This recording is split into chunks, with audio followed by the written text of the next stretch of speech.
大塘中酒店2024舟山公益日活动，下半年甲时罕儿社会福利基金会合作，即将伫咧12月底圆满落幕。结合3000多位善心人士，总共募得新台票15万。中酒店16号特别将这笔善款交予时罕儿社会福利基金会，作为罕儿的照顾经费。向左边哦，好，来谢谢。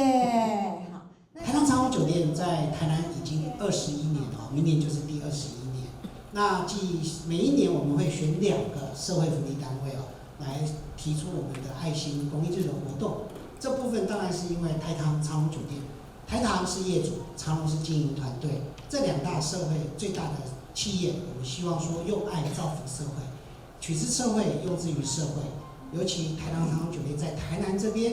在地落地生根，已经这么多年了。当然，希望我们台南市的民众这么的支持我们，我们也可以运用台南市民众的力量，我们希望把这个收益转成做善心。我们非常的感谢台糖长荣，我觉得我们已经因为30年了，可是台糖长荣才23年，刚刚总经理讲，可是他们做了这项善举，已经做了17年。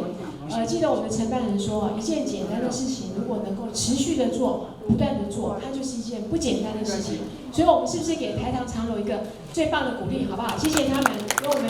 慈善团体、我们社福团体的一些的不断的支持哈。2025年，舟山公益的帮助单位是阳光社会福利基金会小烫伤以及面部损伤的朋友。阳光很荣幸能够接棒，在2025年接棒成为受赠单位。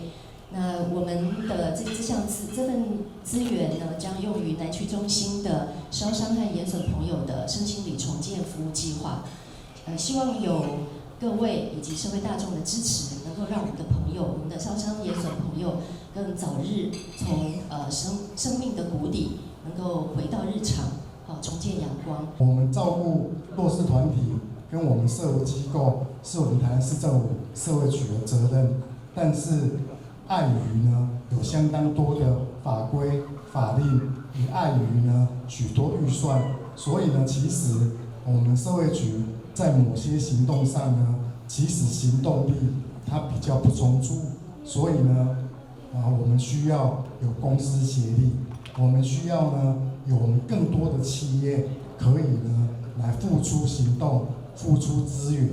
来协助我们更多的社福团体。